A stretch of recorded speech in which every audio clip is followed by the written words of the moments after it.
Hey, good morning, everybody. In fact, good evening, everybody.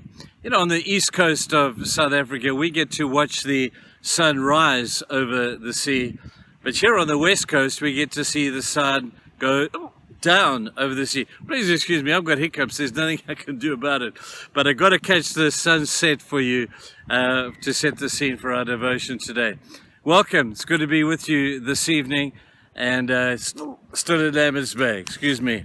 Guys, we're talking about what it means to stand in the gap. We've spoken about standing in the gap because God has prepared us to do the job.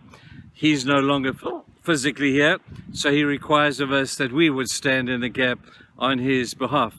There is, however, a period of preparation that needs to take place, and we've spoken about that too. In order for us to recognize what a gap looks like, according to the passage in Exodus chapter 3, we have to see the gap, we have to hear the plight of the people, and then thirdly today, we have to be concerned. I love it in Exodus chapter 3, where God says to Moses, I've seen the plight, I've heard the cry, and I am deeply concerned. Now, I look at that and I think, wow, God, what must you think of the world right now? The world is in such a mess, and indeed it is. But God is deeply concerned for the dilemma. How deep does his concern, however, go? We think, well, maybe God is most definitely concerned about what's happening in Ukraine and Russia. But would God really be concerned about me right now in the context of world hunger and context of wars and rumors of wars and corruption? Would God really care for me? That's a question people have asked for ages. Does he really care?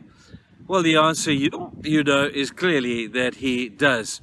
In fact, Jesus addresses this particular issue when he talks about a bird, talks about a sparrow.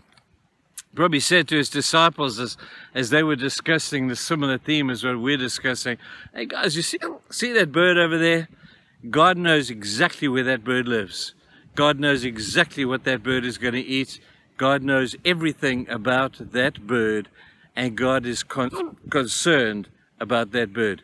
He's concerned for the flowers of the field. That's why they don't toil. He says God is deeply concerned. Now, if God is concerned for the birds of the air and the flowers of the field, Jesus says, how much more won't he be concerned for you? Is your life not worth more than many of these birds and flowers? Of course it is. God is deeply concerned. Now, can you get a picture of the disciples that night on the sea as they were being tossed around in that boat and they thought they were going to drown, and they cried out to one another. They said, is he even concerned for us? And when they saw Jesus walking past, they said, this Jesus, he's walking right past us. Is he even concerned for us? Let me tell you, people, one of the greatest tests that we all are going to have to pass at some stage is the test of believing that God is concerned and does care, even when it looks like he's not. It's just a test. It's a test of your faith. So today, as you look around your life and you think, well, does God really care about me? Is God really concerned for the things of my life?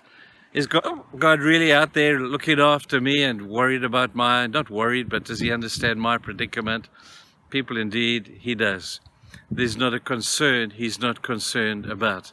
That's why he tells us, he says, cast all your cares upon him because he cares for you. I need you to think about that.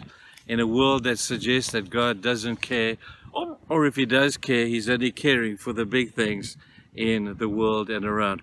It's 1 Peter 5 verse 7 is the verse that I was looking for, where it says, cast all your cares on him, for he cares for you. People, when you're tempted to think that he doesn't care, take a look at it. It's just a test. Like the disciples on the water, it was just a test. They failed the test. Let's not do the same. Indeed, he cares. Absolutely, he cares. Totally, he cares. and he cares now that I'm going to have to try and get rid of these hiccups. You guys have a fantastic day, and man, it's good to be with you today and just enjoy the game. Cheers, guys. We'll see you tomorrow. Bye-bye.